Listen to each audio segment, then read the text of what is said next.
Ancient humans were falling in love long before civilization, language, or even fire as we know it.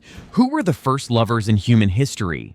Did Neanderthals feel butterflies in their stomachs? Could a Homo erectus fall head over heels for someone? And what even is love when there's no word for it? The truth might just change how you see love forever. But how did it all begin? We may never know the exact moment the first humans fell in love. But every piece of evidence points to this startling truth: love wasn't invented, it evolved. It began as a survival mechanism and became the most defining trait of our species. It drove us to build families, forge alliances, and create civilizations. What's truly surprising is that love may have made us human in the first place. Not fire, not tools, not language, but love. Modern science tells us love is just a mix of hormones. But that explanation feels incomplete.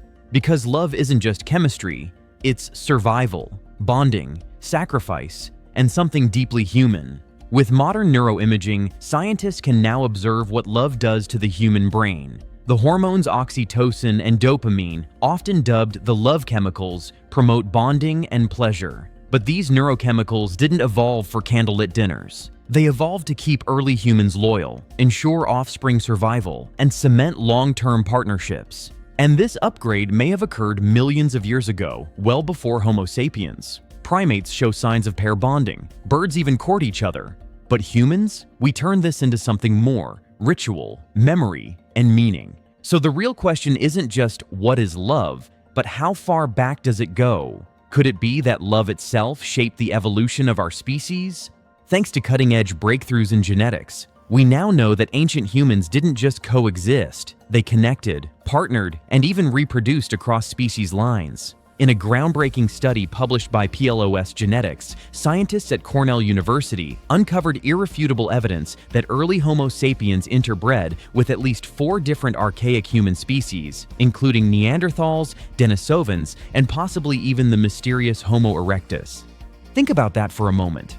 Our distant ancestors didn't just share campfires or hunting grounds with other human species, they formed intimate bonds. These weren't just random encounters. They were relationships strong enough to leave permanent marks in our DNA. Today, about 3% of our genetic makeup comes from Neanderthals, 1% from Denisovans, and up to 15% may even trace back to Homo erectus. Even more shocking, Denisovans and Neanderthals were so different from modern humans that they're considered separate species. Still, humans bonded with them.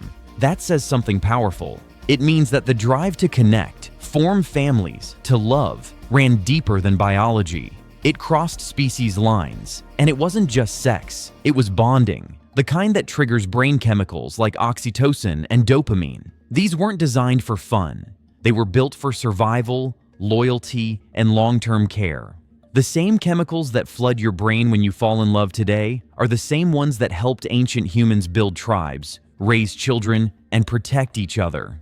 One important clue is the way humans wean. Compared to other primates, human babies stop breastfeeding much earlier, but care continues long after. This extended care is not just for feeding, it reflects emotional bonding. It suggests that human parenting was shaped by affection, not just brain development or group coordination. Here's where it gets even more raw. Around 1.9 million years ago, humans began to shift toward monogamy, not by accident, but likely because it worked.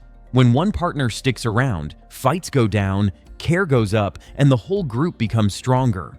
Physical traits also played a role. Human babies are born without much body hair and need to be carried closely for warmth and safety. This constant contact helped strengthen emotional bonds and supported the development of attention and awareness. These early demands likely influenced the way human thinking and social behavior evolved. Human hands, originally adapted for survival tasks, also became tools for emotional connection.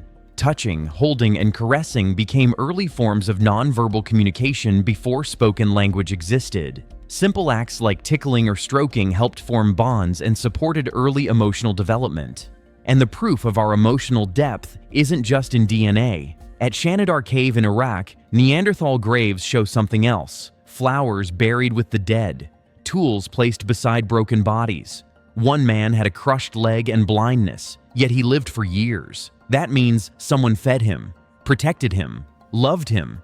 That kind of care doesn't come from instinct alone. It comes from something deeper, emotion. Even 30,000 years ago, cave walls told quiet stories, not just of animals or tools, but of people drawn close, leaning toward each other, sharing space. These weren't just doodles, they were signs, proof that even back then, humans believed connection mattered. That closeness was something worth painting, worth passing down. Some of these early images may have marked love, some grief. All of them speak to emotion. And what's even more striking is that modern research into tribal people and primates shows something we all feel but rarely question: jealousy. That sharp ancient pull. It wasn't random, it evolved. In a world where fathers needed to be sure the children they raised were their own, jealousy helped protect the bond. It kept pairs together, it made people stay, because loyalty meant survival. Still today, science shows that people in committed relationships don't just feel better, they heal faster, live longer, and raise stronger children. They build better systems. The emotional glue of love made teamwork possible. Hunters could rely on each other. Parents didn't raise children alone. Elders passed on hard-earned wisdom. And when danger came, people stood together. Because love wasn't a weakness, it was strategy, a biological tool built to protect, provide, and survive. This is what made humans different. We didn't just fight, we bonded. We didn't just breed, we built families. This web of emotional connection helped humans do what other species couldn't: plan ahead, care across generations, and build lasting communities. It laid the groundwork for language, shared beliefs, and organized culture. Love gave rise to everything from stories to rituals to society itself. It carried us from scattered bands to complex civilizations, from basic survival to shared purpose. So, if love seems simple or soft, think again. It came before kings, before writing, before cities. It's the reason you're here. Love isn't just part of being human, it's where being human began. If that blew your mind, don't just scroll past. Hit that like button, subscribe for more deep dives into human history, and drop a comment. What's the oldest human trait you think still shapes us today? Let's talk about it.